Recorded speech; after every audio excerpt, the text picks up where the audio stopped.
Mapagpalang araw mga kataba. Yan, busy day na naman tayo dahil alam niyo naman pag weekend magluluto naman tayo ng ating paksiw. Ibang style ng paksiw mga kataba. Nagkaroon tayo ng idea dun sa ibang pagluluto ng paksiw. Pero gagamit tayo ng ulo ng dory. Meron tayong bawang, sibuyas, luya. Tapos may nakasalang ako ditong pork. Yan, parang pinapakulo ko muna ng konti, saka natin ipo-fry. Tapos yung isda natin, ipo-fry din natin ng kaunti bago natin ipaksiw.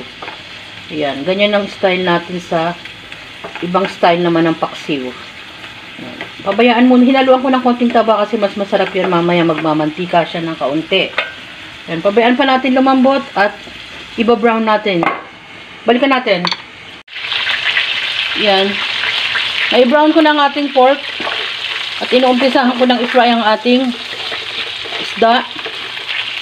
Binawasan ko lang ng mantika mga kataba kasi magmamantika pa yan gawa ng ating dory at kasama ng ating pork. Maglagay na tayo ng ating mga ibang ingredients tulad ng bawang,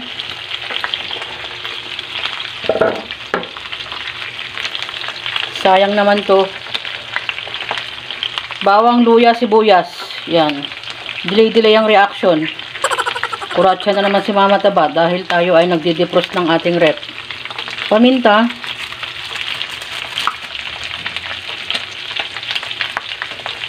Salt. Mga pampalasa na yan. Ajinomoto.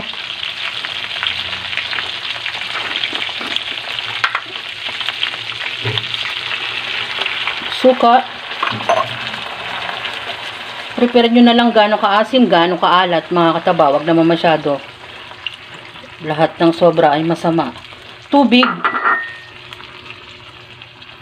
Siling green. Yan. Bayaan muna natin ganyan bago natin ihalo. Takpan natin. Lagay na natin ang ating talong.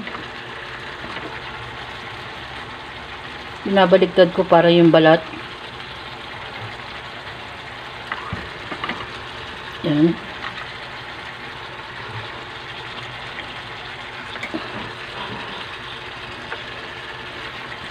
Pabayaan natin lumambot ng kaunti. Yan.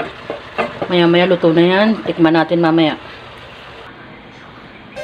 Paksiw na ulo ng dory na may pork, mga kataba. Ibang style naman ng pagpapaksiw. Yun namang paksiw, nilagyan ko yan ng pork at ang ating talong. Pwede kayo maglagay ng ampalaya at any na gulay. Pwede yan mga kataba. Alam nyo mga kataba, masarap to. Pwedeng bangus, pwedeng galunggong. Iba-ibang style. Ang difference lang, naglagay tayo ng pork. Fried muna natin ang pork, saka natin, fried din natin ang ating isda. Bago natin ipaksiw. Masarap talaga. Uulitin ko yung salitang masarap. At yan ang ating paksiw na may twist. Enjoy, kumain, at maging masaya. Salamat sa panunood. At bye! Ingat mga kataba!